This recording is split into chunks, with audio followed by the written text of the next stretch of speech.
views and opinions expressed in this program are those of the participants and do not necessarily reflect the views of BronxNet or the program underwriters.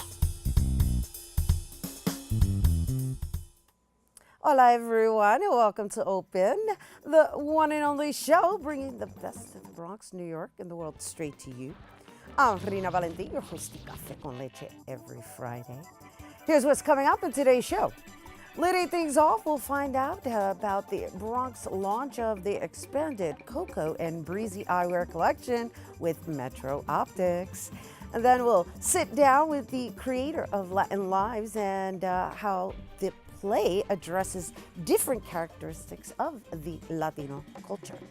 After that, we'll learn about a contest encouraging Bronx residents to share their story while creating a positive relationship with their local police.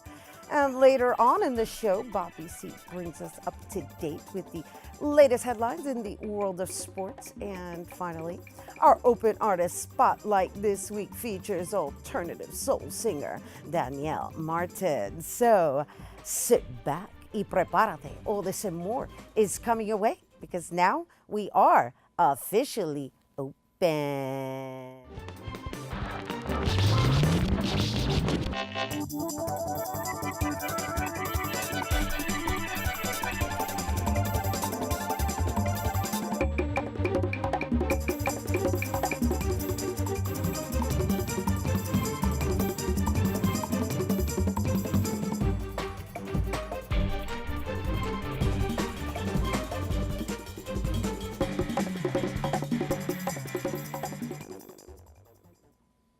Hello and welcome to Open, everyone. I'm Rhina Valentin, your host of Café con Leche for the next hour. Always inviting you to get social with us online. That's right. Tweet us and follow us on Instagram at BronxNet TV and or like us on Facebook at Open BronxNet Television. And of course, don't forget while you're there, follow more on Twitter, Instagram, FB, Snapchat, and LinkedIn and Insta Stories at Rhina Valentin. On Thursday, October 26th, Coco and Breezy Eyewear collection will have their official Bronx launch at Metro Optics location in Throgsneck. The collection was started by twin sisters who are entrepreneurial eyewear designers as well as stylists and DJs. Hey, female DJs in the house. Joining us now to tell us more, we welcome Marketing and Community Relations Manager at Metro Optics, Sarah Bonicio. I am so excited to finally get to come on your show. So thank you so much for having me. It's very great to be here. Yay! On a Friday morning. Yeah. Got framed. Woo! I love that. Love that t-shirt. That's hot. That's hot. So let's talk about these exciting ladies, these exciting young ladies with their radical style, right? It's fabulous. And how'd you find them? Let's talk about that first. So I started following them on Instagram first because, just being in the eye care industry and the eyewear industry, I have to be aware of whatever's, hot and up and coming and everything. And they're actually also eye health ambassadors. As you know, that's very important to me, to spread the word about the importance of protecting one's eyes from the sun. So they started off, with their own collection as well as being brand ambassadors for transitions lenses, the photochromic lenses that change from clear to dark when you go outside. So the importance of protecting one's eyes from the sun, was a message that they were putting out there from the beginning, which I really respected, in addition to pairing those lenses with their fabulous eyewear designs. So they really caught my eye because their visuals are amazing. I mean, they're, if you check out their Instagram. They are. They're very that cool. Funky style and they're the nicest people. They're the nicest people. I just, you never know what to expect with someone who has such a presence. And I met them at International Vision Expo, which is the largest optical trade show currently in the world. And so I met them in April, this past April. And was they that were in just Vegas? Vegas was in September. April is the East show that takes place in New York, and they were just the nicest, coolest, most creative, interesting people that I've met in a very long time. So we decided to really, do a Metro Optics party, which, as you know, can be quite a good time. Well, yeah, especially at the Throgsneck location. Let's share with our viewers exactly where all the Metro Optics are located and why we chose Throgsneck. Right. So our original location was founded in 1978, nearly 4 decades ago, by Michael Ungaro in Parkchester. That is still operational. We have our Westchester Square location, 25 Westchester Square, which is where my office is. And then there's our gorgeous, beautiful flagship location which opened in late 2014, and that's in Throgs Neck. That's where the party will be. In Throgs Neck. And Throgs Neck actually looks like a club. I mean, it's an optical store, but it's quite visually stimulating. Vegas boutique meets, you know, eyewear, fantasy, Candyland, as you called it once before. So. Eye Candyland. Eye Candyland. Yes, yes. So I understand there's there's going to be a performance by the Windows of Hip Hop as well. So two of the pioneers of hip-hop, Grandmaster Melly Mel and Grandmaster Kaz, are Cazal eyewear enthusiasts. They love the brand Cazal and the Legends collection, especially as they are legends. It's very apropos. Cazal is actually a sibling brand to Coco and Breezy. They are both distributed by Eastern States Eyewear here in the U.S. So it was kind of a natural match for us to say, hey, let's put the whole family together and have a great party. And so between the twins DJing and a performance by the pioneers, I think we're gonna have a really great party. So I'm very excited. Oh, that's cool. So it's like old meets new. Well, I don't mean to refer to the pioneers as old, No, but true school, new school. Right, is what we're calling it. Old school, new school. Yep. Right. And so it's almost like a blessing, like a welcome into the Bronx. And we had a really great little meet and greet dinner last week where everyone got to break bread together at Havana Cafe. They're going to be catering the event as well. We love them, over on East Tremont in the Bronx. And so we're also going to obviously be debuting the prototypes of the new optical collection. So those are the new frames that are intended to be RX'd, as we say, to have prescription lenses in them. And that joins their existing sunwear collection. And we do have those designs currently at our Bronx location. So now we're going to have an expanded collection. So that's what this party is meant to launch, is the whole Megillah. Nice. So it's going to be a trendy party launching their expanded line that can be, I guess you can pick them up at the Metro Optics in Throsneck or all the Metro Optics? You'll be able to get them at all the Metro Optics. All the Metro Optics. The optical collection will be available for order officially holiday 2017, which means that we're going to be, you know, putting this out there a little bit earlier than those designs will be available, but within the next month and a half. So in other words, the launch party, which is happening next Thursday, is just kind of introduction, but then the line will be available, let's say, right before Thanksgiving or something like that. I'd say right before Christmas, you know, between Thanksgiving and Christmas would be accurate. But which is the holiday shopping correct. season. And the sun designs are currently available, so if you wanted to pick those up, and I do have one of them with me today to show you, because I thought you'd be very excited. This is called the Zeciro frame. I hope I'm pronouncing that correctly. This was actually worn by Rihanna in the all-black version a couple of years ago in one of her promo shots. So it's very fun. And very catty, yes. meow. I know you love a good cat eye. Of course, so yes. I picked these to bring with me, so. They look fab on you they're a lot too, of fun. may I? Of course. I just cannot resist. She can't resist. I can't resist. She's been bitten by the eyewear bug. Let's see. How do they look on me? Right? Meow. I got the Rihanna thing going on. Meow. So we're going to have a lot of new exciting designs to debut, and I know you're going to be all over that, so I can't wait. Yes, looking forward to it. Yes. Awesome, wonderful. Once again, thank you, Sarah. Thank you so much for having all the me. wonderful work you're doing here, making sure we all remain educated on the importance of our eye health. Thank you so much. Once again, you guys, the Bronx launch of Coco and Breezy Eyewear collection will take place on Thursday, October 26th from 6 p.m. to 9 p.m. at Metro Optics of Throsneck, which is located on 815 Hutchinson at River Parkway. And for more information on the launch, you can send an email to sarahb@metrooptics.com. It's by invitation. So, and of course, for more information on the collection, you can visit cocoandbreezy.com, cocoandbreezy.com. We do have to take a quick break, but coming up, we'll learn about the return of Robert Maisonett's Latin Lives. So don't go anywhere.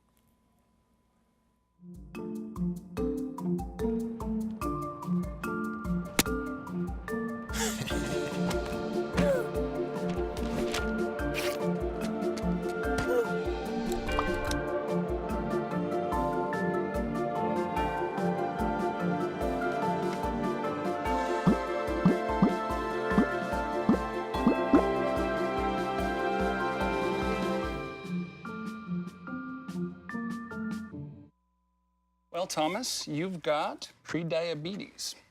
But with more exercise and a change in diet, it can be reversed. I've tried exercising. It just makes me hungry for bacon. I love bacon, too. And who really likes to exercise? Not me. Me neither. Nobody. So we're good? What? Oh, you still have prediabetes. Big time. Behold, the angry giant. Behold, the angry giant. Behold, the angry giant.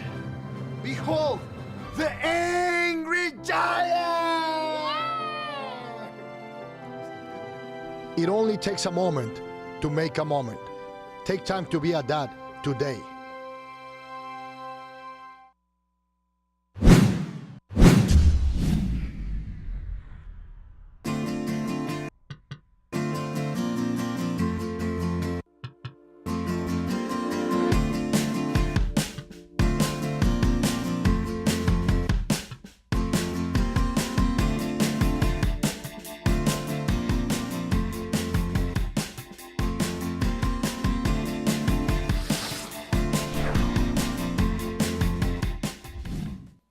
Hello and welcome back to Open, everyone. You know, we're always inviting you to get social with us. That's right. Tweet us at BronxNet TV and tweet me too at Rhina Valentin.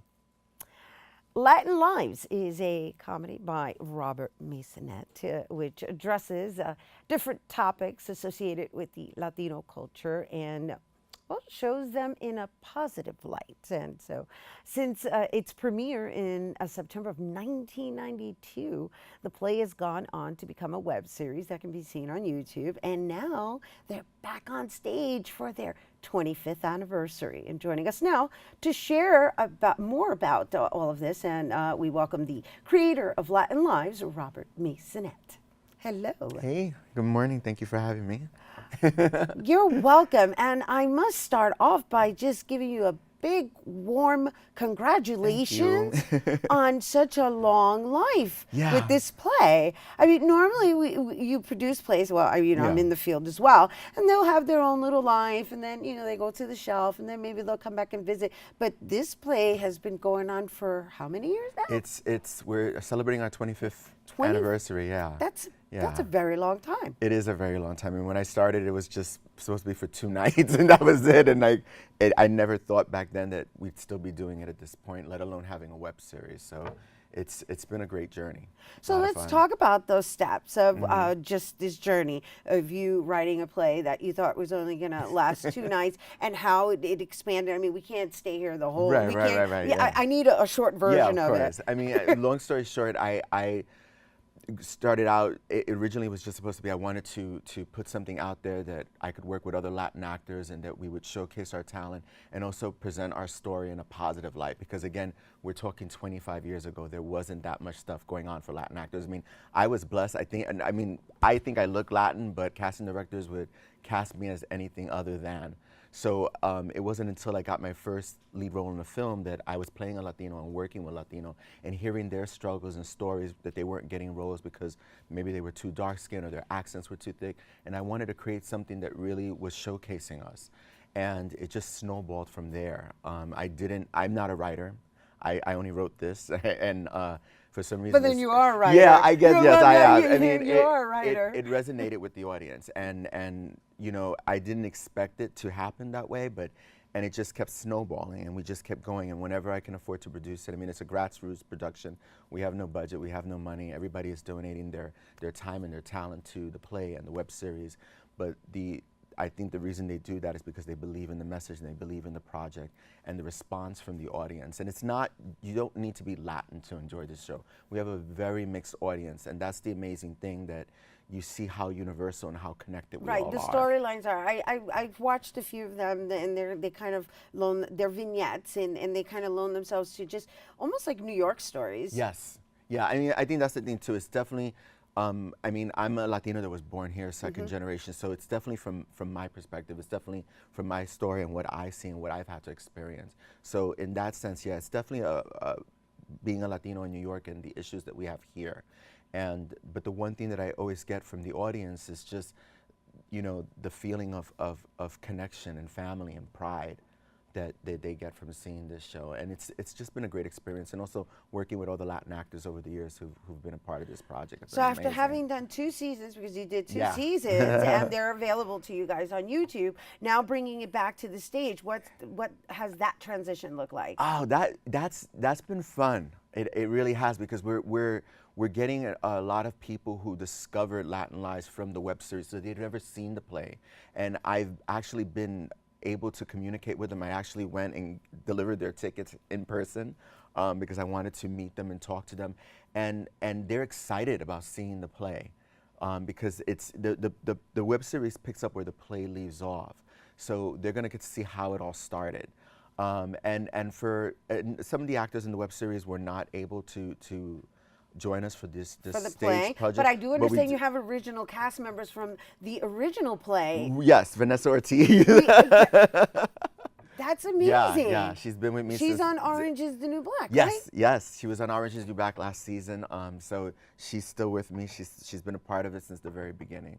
My sister, you know, we're just, you know, BFFs. My sister, she's been there at the beginning. I'm glad that she's still with me. Well, it's lovely. It's lovely when you work with actors, right? And then they go on, because the actor life is kind of like, you know, a good month or a slow month. It's kind of like according to the gigs that you get. And so it's nice when you can work with actors who get a nice gig and then still find their place or find a home that Right. they can revisit and kind of bring it back to elevate Yes. the production, because that's what it does. Mm-hmm. Yeah, it definitely does. I mean, it's.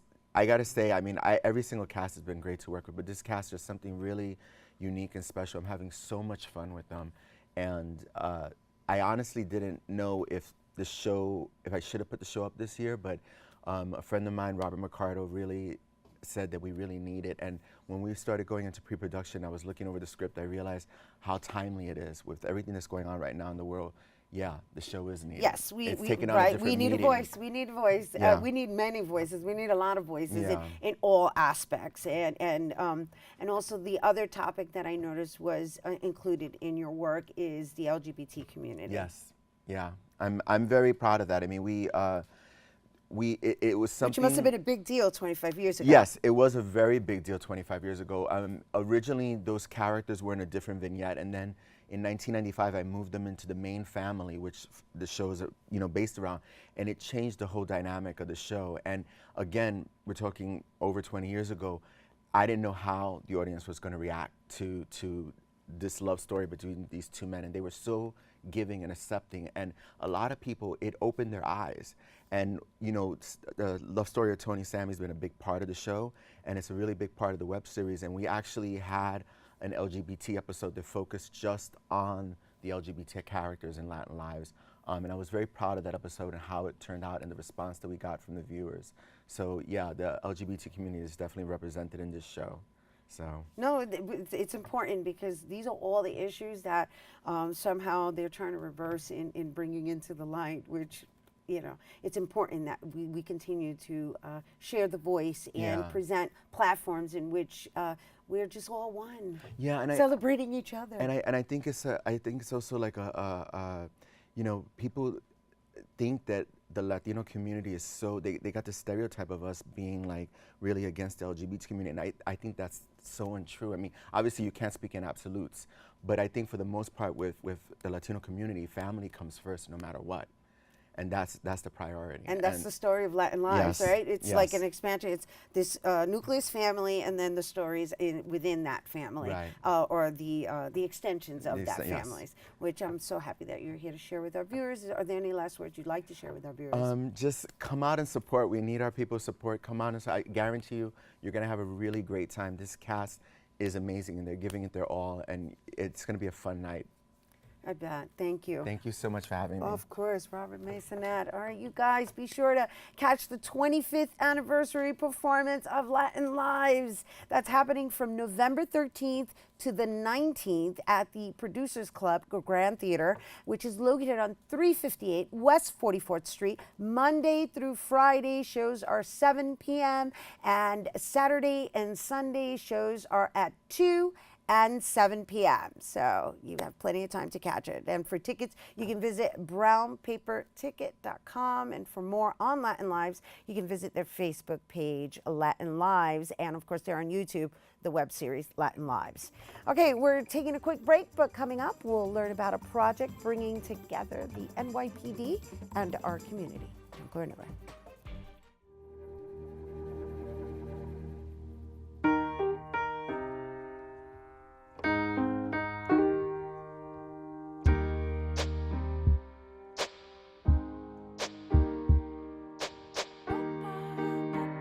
And I can't change, even if I try, even if I wanted to.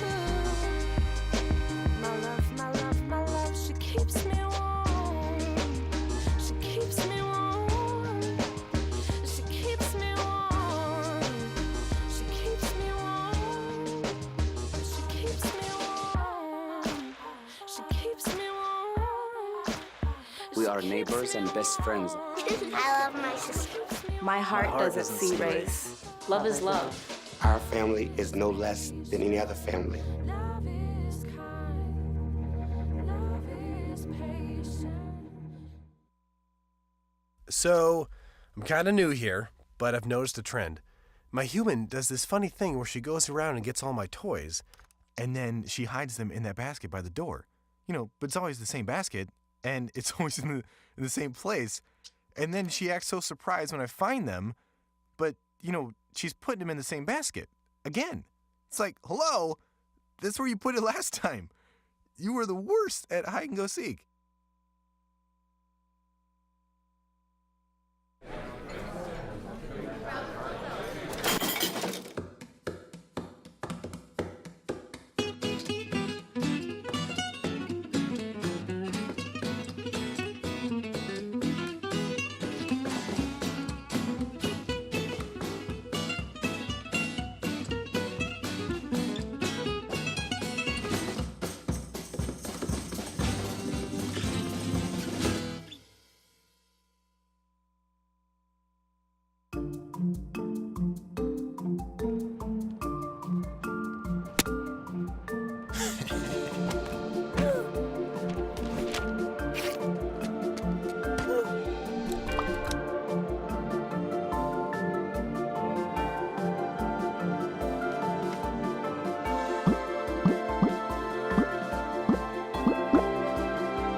Hello and welcome back to Open, everyone. Make sure to stay connected to us. That's right. Like us on Facebook at Open BronxNet Television. And so Steiner sports team and former Yankee player Mariano Rivera brings out to the community to donate water and food to the hurricane victims in Puerto Rico. Steiner Sports teams up with former Yankee Mariano Rivera in effort to bring out the community to help millions of people in Puerto Rico. The hurricane relief drop-off was in New Rochelle at Steiner Sports. Today we got to take care of Puerto Rico, and I have a lot of employees from Puerto Rico in my warehouse. You know, we have over 100 employees. And when they came to me and looked at me, I knew we had to take action. The Michelle family saw a way to pay it forward by helping Puerto Rico. We saw it was an opportunity to bring some helping goods to people in Puerto Rico that were affected by a hurricane. We have a little relationship with hurricanes. We were hit by Sandy, so you know, we know how it feels to suffer loss. And you know, after Hurricane Sandy, we had people bringing us stuff. You know, so we appreciated it. So we're just trying to return the favor. I feel, you know, really bad for them down there, and everybody needs help sometimes. Relief pitcher Mariano Rivera is known for his various acts of helping the community. Didn't looking for race or nationality, just helping because it's the right thing to do. And that's what we're here, you know, joyful, doing, people coming, giving. The goal is to fill up the plane with as many goods as possible to help the people of Puerto Rico. For BronxNet, Tatiana Parrish. Thank you, Steiner and Mariano and the entire community, because it does take a community. And if you guys want to help out, you can always visit our website by going to bronxnet.org to find out your local donation sites. Okay, so My Story NYC is a campaign started by the New York City Police Foundation to strengthen the relationship between law enforcement and the communities they serve. Bronx residents are invited to share their stories about their borough through photos, video, and other media. And well, the deadline to submit will be on Friday, next Friday, October 27th. And joining us now to tell us more, we welcome Senior Public Affairs Manager Khadijah Carter, NYPD Strategic Communications Police Officer Jonathan Matsey, and Senior Graphic Artist Titus Thomas. Hello and welcome. Hi, Rhina. Welcome. So I did visit the website, New York Stories, and I guess it's Bronx's turn. That's right. Right? Yes. So shall we begin with you, Khadijah? Absolutely. All right. So tell us a little bit about what initiated this. Well, we launched My Brooklyn Story last year, and we figured it was an important step to launch it in the Bronx too. We worked with different communities in Brooklyn to pair them with police officer Matsey to work with some young people to tell the stories about their communities, because there's so many heroes and community leaders and just history that people don't always learn about and know about, and it was important for police officers to also know about the communities that they're serving.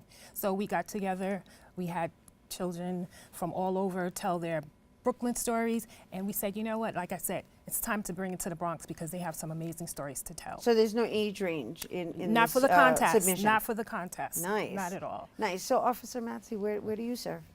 I work in the Office of Strategic Communications. Right. Is it here in the Bronx? It's in headquarters in Lower Manhattan. It's in headquarters. Yes. Okay. So But everything we else work is secret, everywhere. right? We work everywhere. Yeah, we work everywhere. Yeah, absolutely. We cover the whole city. Yes. Okay. Okay. Right. So tell us a little bit about your involvement in this. Well, my role is obviously there are a lot of people in the community who perhaps have never really had much of an interaction with the police. Everybody has a story they need to tell. Every neighborhood, is different. I mean, the city's very big, it's very diverse, and we want to hear what people have to say. So, I and some of the other officers, as well as the other members of our unit, go out and we listen to people. We let them tell their stories, and we work with them. Sometimes with the kids, we're giving them some assistance, some guidance, in how to tell a story. How to do video, how to write, how to tell your story online. And then we've been putting together some videos, and then we launched the contest. So what's a common thread that you seem to hear in the stories? Well, honestly, everybody, as diverse as the city is, everybody really seems to,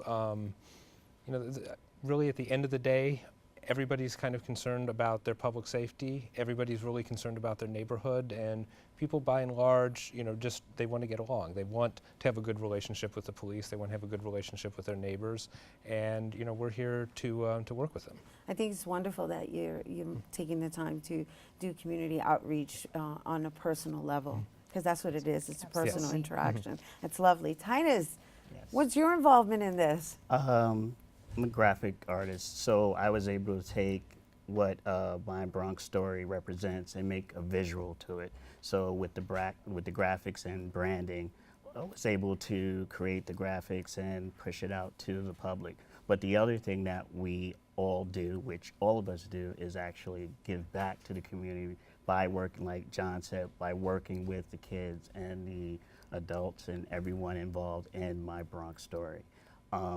We've been able to feature people like Joe Conzo and St. Raymond's High School and the Bronx School of Visual Arts and Renaissance Youth Center. So these are the things that we all do in giving back to the community. So this contest, just to be clear, right, because obviously they have this pro graphic designer over here. Love it, love it, love it, because it isn't limited to just writing. You can tell your story through visuals as well. Visuals as well. So let's talk about all of the submission requirements. Right. And Titus forgot to mention he's from the Bronx. I'm Oh, from right. the Bronx. Oh, okay. Thank Well, he you. said Joe Conzo, so I was like, oh, okay, it goes way yeah. back. He's from the Bronx, yeah. Absolutely. Because Joe Conzo's, he's like a historian and Yeah. through photos. Right. Absolutely. So, absolutely. and that's another way people can submit an entry through a photograph, or you can put together a photo collage, a short video, Just some something you shoot artwork. with your phone. I mean, Exactly. right, doesn't have to be complicated. I know the videos we Right. produced are super high tech, but if you can You just don't pull want out your people to be phone, intimidated when they not go at to a all. We website. want Not to at hear all. your story. Exactly. And the premise of the story, is there a certain direction it should be? We it should just go want in? we want people to tell the story of their neighborhood because it's easier for us as police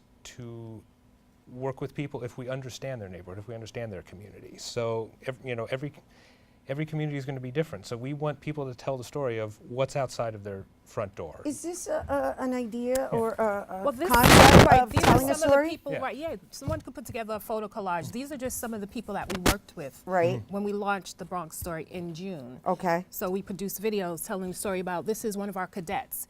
He runs cricket league, right? Yeah. So we wanted to tell his story because he's a first generation, soon to be college graduate. We have Renaissance Youth Center. Those kids, they're performing all over the world, actually. So we just wanted to, and then we have Joe Panzo right there, and that's us. That's one of our video team showing some young person how to use a video camera. So these are part of the stories that we told ourselves on the website. That you told, and now Right. you're inviting people to tell their version, and there's prizes as well, and also this is like being done through social media. Yes. Right? So the contest is according to their submission using a particular hashtag. Right. Is that right? Right. Am I getting that right? I Well, just want to make sure. They submit on a website, Right. mybronxstory.org, and they can upload a video, upload a photo, they can do a poem, they can do a short essay. There's whatever is most comfortable for you to tell the story of your neighborhood, your family, your community. And then we're inviting the community to vote on their favorite submissions. So that's where we'll get the community involved. Right, so that's the part I was trying to figure out when I was reading the Mm-hmm. website, right? So they submit to the website, but then they can post through the social media, through New York Stories and hashtag, is that? So the point of this is people can just share their stories anytime and just hashtag my NYC story, my Bronx story. But they submit their entries to our website. We For upload the contest. For the contest, Right, because the contest has prizes. Can we share that Oh, really quick yeah, the before we go? prizes. Because All right. those are hot prizes.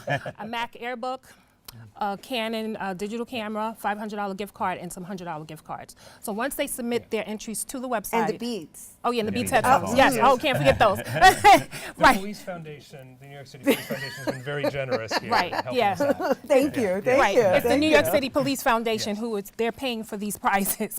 Lovely. Right. They're nice prizes. Exactly, Yes. exactly. So once people submit their entries, we will include them in an online survey, right, the best entries, and then the public will be invited to vote on their favorites. So we're not choosing the Right, winners. right. This The is- public will choose The public winners. chooses it. However, your deadline is next Friday. For October submissions. 20th. For And then- submissions. And then after that, we'll open it up for the contest. And when will the winner be announced? Or the winners be Yes. announced? Right, in a month. In a month, After- in a after, month right. afterwards. Right. I was looking at the prizes. I was like, oh, I'm Yes. inspired. Yes, I'm yes. inspired. Oh, yeah. And I Submit have to your say, stories. we had some great responses from Brooklyn Yes. last year. I know the Bronx can do better. So Wait a minute, I'm from Ouch. Brooklyn. Let's not start a borough war. Yeah, and we're going to go to all the other boroughs Yes. after this, Right. so Come we're on, excited. officer. Right. Yes, You're supposed yes. to be here making Yeah. peace.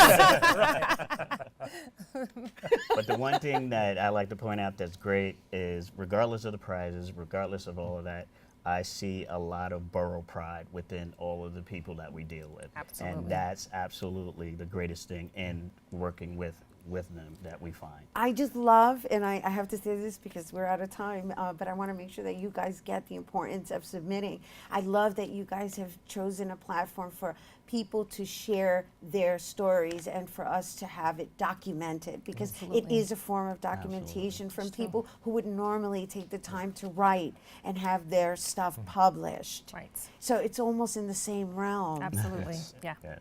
So thank you. Thank you. Thank you. Thank you. And Bronx, y'all better show up. Yeah. That's right. Yes, show up, Bronx.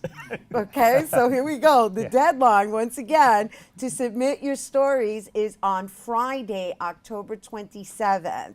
Okay, that's next Friday, October 27th, and you can, the way you can submit is by going to mynycstory.org, and of course you got a /Bronx because it's a Bronx story.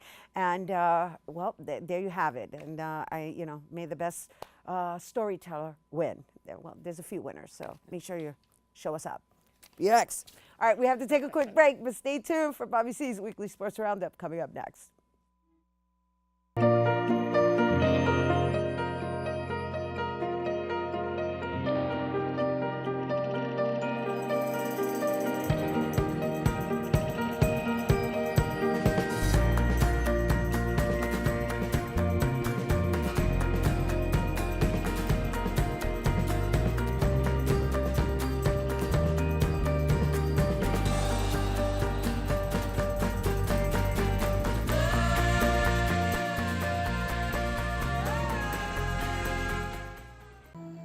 I'm only 17, but I know about investing. Believe in something, buy shares in it, watch it grow. So, what if you could invest in the future? The future of kids, like a stock. Not the kind of stock that's about making money, but a stock for social change. A whole new kind of investment called Better Futures. When you invest, it helps kids go to college. I could be one of the first college graduates from my family, the first philanthropist from my neighborhood. And if I'm the first, then maybe there's a second and a third. Believe in us, invest in us, watch us grow. My name is Sydney, and I'm your dividend.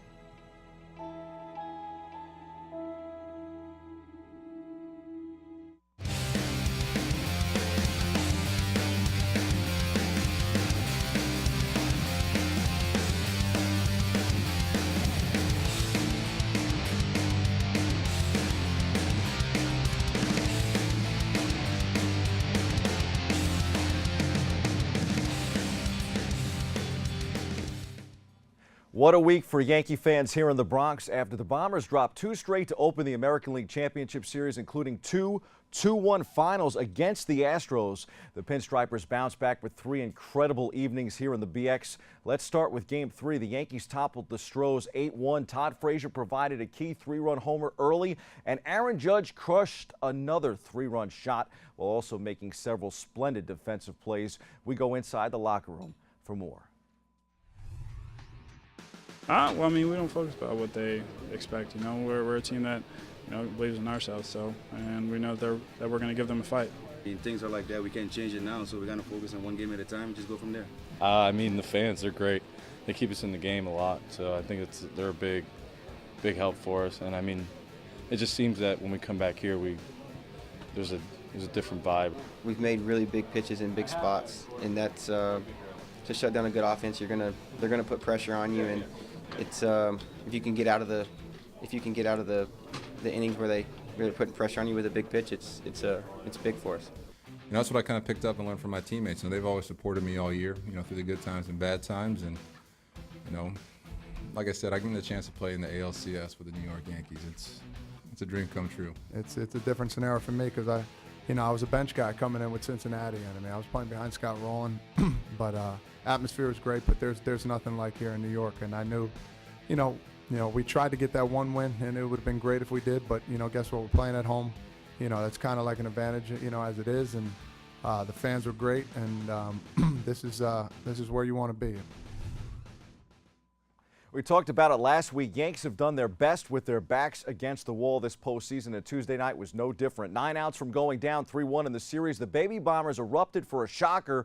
Judge homered and delivered a game-tying hit, while Gary Sanchez smashed the go-ahead double in a decisive 4-run eighth as the Yankees stunned the Astros with a 6-4 victory in Game 4 to even the ALCS at 2-2. Here are the managers discussing the game that may have turned the series. What does this do for them and the team going forward? Well, I think it just continues to give them confidence. And, I look up and down the board in other series, and you see guys are struggling, and it's such a short sample size that, I think our guys have really done a good job not getting caught up in it. You're seeing the best pitching staffs. You're seeing really good starters. You're seeing strong bullpens. And I think it's just, hey, it's one day at a time. It's one at-bat at a time. And those guys came up big for us today. Like, what's just watching that kind of unfold over those 35 minutes?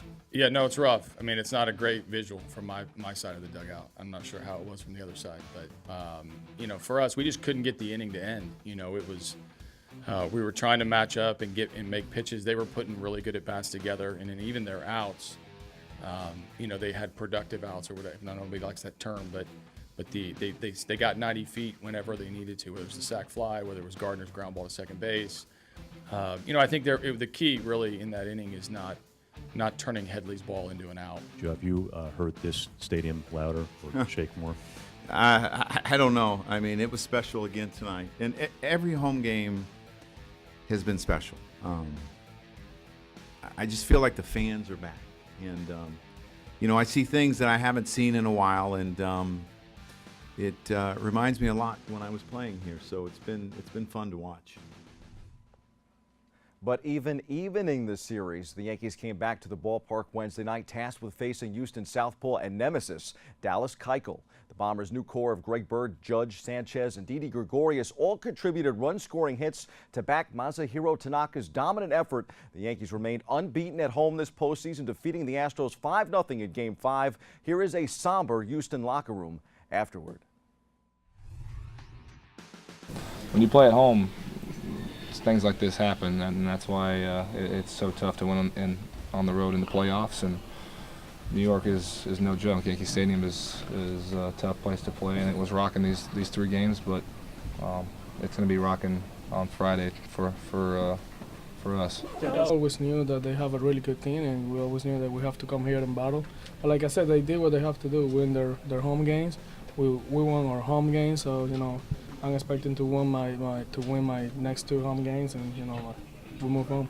It's a young team that has a lot of talent with a lot of energy. I think their bullpen got better with the trades and stuff, but their starting pitchers, I think they've been doing a good job. Sometimes you got to tip up the hat, sometimes you got to make adjustments. So now it's time for us to make adjustments and go home and try to win the series. What makes Yankee Stadium so challenging for an opponent? I mean, I think sometimes if you get caught up into the hype and the crowd, yeah, it could get into your head, and that's, we have a lot of younger guys here that, this is their first or second experience in the playoffs, so sometimes you can get caught up into that.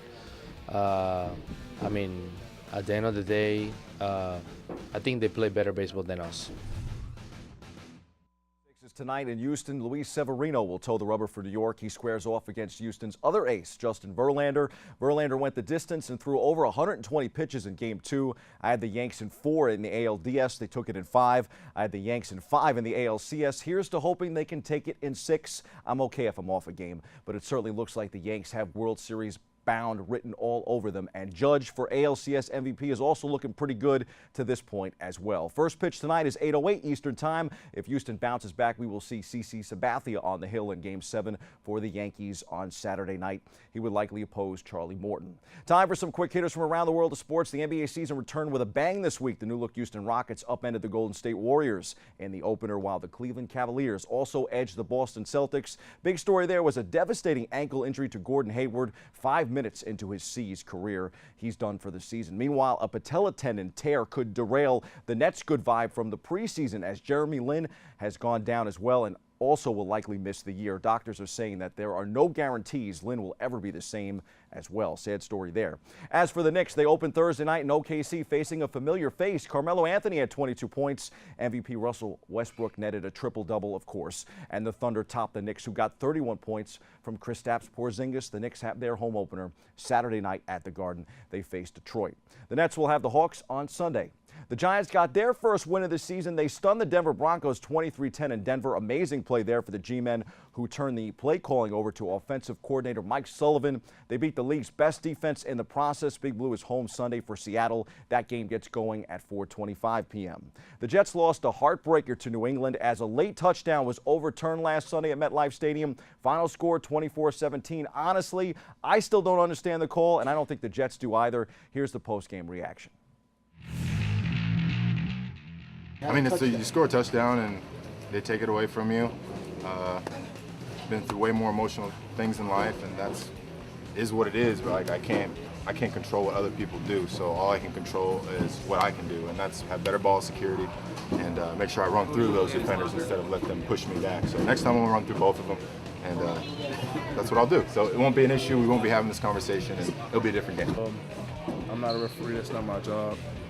I thought he was good, but obviously it wasn't in our favor, so just move on. It's off of our mistakes. I mean, we turned the ball over right before half, and they go down and score. I mean, just stuff like that we can't do if we're trying to win football games. So, there's some positives out of it. I felt like our defense played really well, and we just got to capitalize off of our opportunities and just be better out there.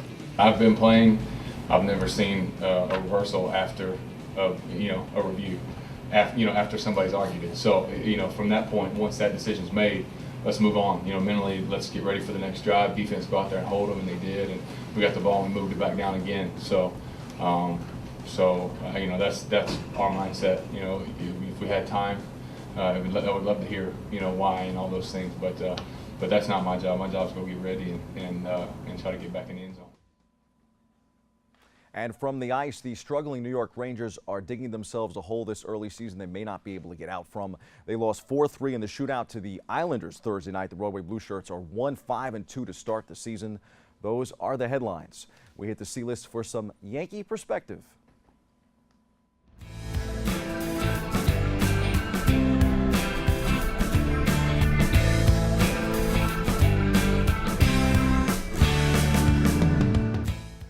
You all laughed at me last September when I thought the Yankees still had a shot to make the postseason, but the team was making a little run even after unloading its veterans. But in the end, the Pinstripers ran out of schedule. But the irony is that the Yankees are one game from the World Series with essentially the same team. It's just that the Baby Bombers have had some more time to incubate.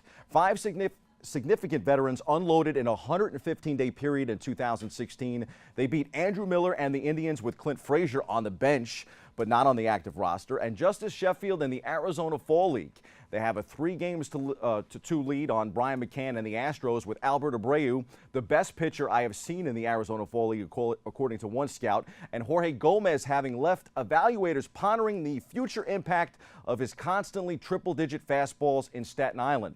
That's even before we start talking about Gleyber Torres and some of the other prospects that are on the way for the Yankees. The Yanks are doing this with the Baby Bombers who were already on the roster, the same new core we spoke about earlier, and that means that the Yankees are in good shape for this year and likely for several years to come. Now all they have to do is win one more, and they'll face the LA Dodgers, who eliminated the defending champion Chicago Cubs Thursday night in 5 games in the NLCS. Thumbs down.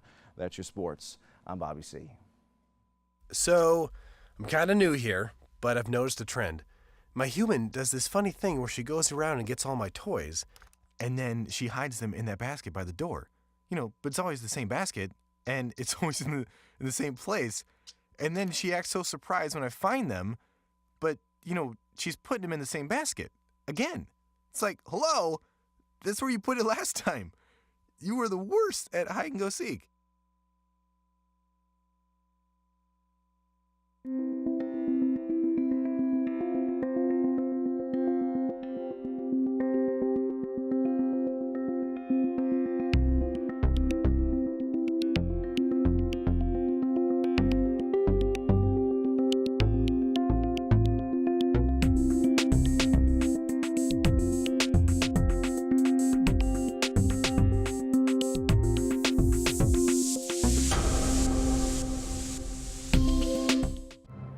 Behold, the angry giant.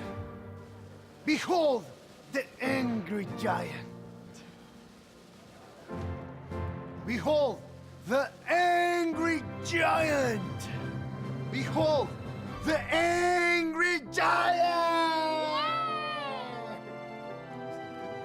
It only takes a moment to make a moment. Take time to be a dad today. Hello and welcome back to Open, everyone. It's now time for this week's Open Artist Spotlight. The Open Artist Spotlight is made possible in part with public funds from the Bronx Council on the Arts through the New York State Council on the Arts Decentralization Program. Today's spotlight shines on a powerhouse vocalist who's quickly making a name for herself in the industry. This singer-songwriter has spent the last few months in the studio recording her new music set. Well, this is a single, but she's got a new one being released in November 2017. So please welcome to Open Artist Stage, Danielle Martin.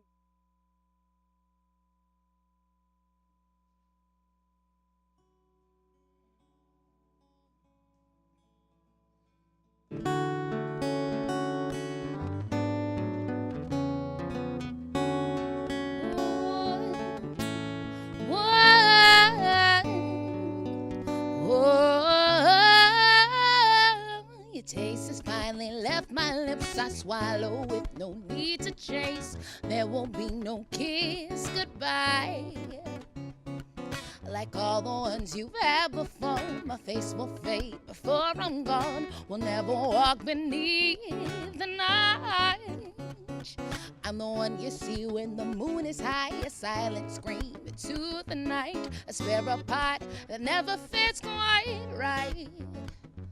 I'm something that you've had before, no games, we're strictly to the point. In the end, I'm all alone.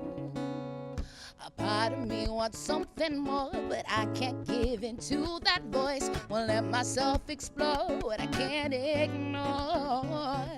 Even if you said you loved me, and though we might be okay, there's no chance I'd believe you, cause it's never been our way. I'm the one you see when the moon is high, a silent scream into the night, a spare part that never fits quite right. I'm something that you've had before, no games, we're strictly to the point. In the end, I'm all alone. As we lay tonight, I've already said goodbye. There's no point in taking it slow.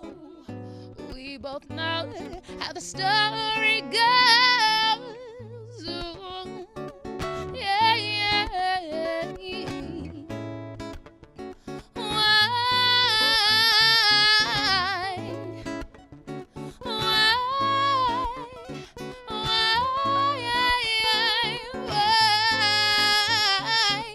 I'm the one you see when the moon is high, a silent scream into the night, a spare part that never fits quite right. I'm something that you've had before, no games, we're strictly to the point. In the end, I'm all alone. I'm the one you see when the moon is high, a silent scream into the night, a spare part that never fits quite right. I'm something that you've had before, no games, we're strictly to the point. In the end, I'm all alone. Ooh, whoa.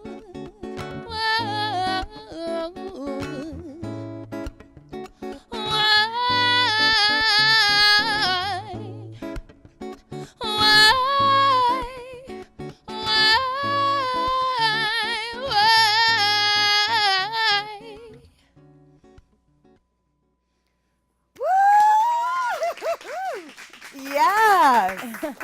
Danielle, thank you for blessing us this Friday morning. Thank you for having me. Oh my goodness, that was absolutely lovely. Did I get it right? This is my EP. It's called Wanderlust. Okay. And the song that I sang was The One, and it's on here. And it's Yeah. on here, Yes. right? But you have a new release coming out in This November. is the release. This Yeah, is the you're release. getting oh, one so of we the got first a preview. copies. Yeah.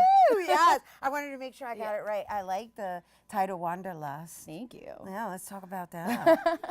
It's, Wanderlust. It's full of like longing and, it's about traveling and stuff. But I mean, yeah, it's in there. It's just all about feelings and emotions and just all this stuff that I've had bottled up for years, and I just put it on a CD now. So you're writing it as well. And so I love your handles. It's devious. So let's talk about that. I'm like all in your business. I'm like, devious. I wonder why she's using that. Like, I think everybody's got a little deviousness in them, and I just put that in my handle because I don't hide from that. So. You don't hide from that. She's like, I am proud of that side. It's Right. like not mean. It's just a little devious, you know? Yeah. Playful. Exactly. Playful. So you have an amazing voice. Thank you so much. It's very authentic. It's very raw.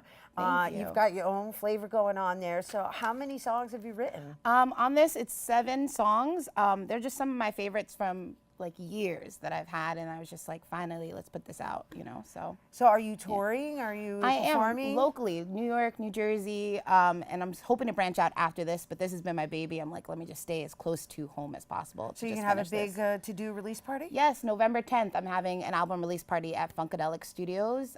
Everyone's invited. It starts at 7:30, and it's actually a concert too. So some of my favorite artists, including Zave A, you had him on. Yes, He's amazing, love him. right? We love him. He's Yes, going to be he's got doing his some own tracks flavor. as well. And yeah, just a couple of my favorite artists. Mariah Sky, too, you had her on Yes, as well. yes, love, yeah, love, Small love. World. Nice, nice concert you got going on there. So they can also get this on iTunes? The 2 singles that I have out, the one and the Wanting, yes, you can get them on iTunes. The one that I just sang actually has a music video as well available on YouTube. So I'm out there. Yeah, Find me. it's lovely that you make it into CD. It's so important to have the CD versions as Yes. well. No, because everybody's more into iTunes. It's like, I like hard copies. So. As do I, yeah. All right, so you're going to close us out with a song, Danielle? Yes. All right, lovely. Let's give it up for Danielle again. Woo. All right, so I'm just going to say goodbye to our audience, and then the stage is all yours. And once Okay. again, you guys, to learn more about Danielle's music, you can visit Danielle Martin, DanielleMartinMusic.com. That's DanielleMartinMusic.com. That is our show today, mi gente. Thanks to all our guests for coming through, and to you, our viewers, for tuning in. If you missed any part of the show, you can check out the recablecast tonight and 24 hours a day at BronxNet.tv. I'm Rhina Valentin, and from all of us here at Open, may the universe provide paz, prosperity, y amor. Keep hope alive, mi gente. Please continue your relief efforts for Puerto Rico, U.S. Virgin Islands, and Mexico. Okay? Adios, mucho amor, and we leave you with Danielle Martin. Bravo.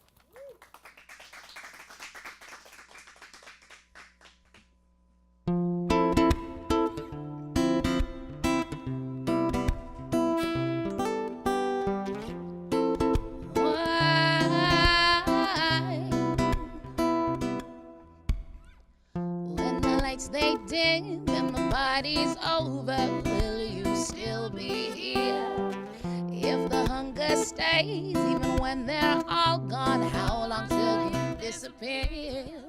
Won't I ever be enough to keep you through the night?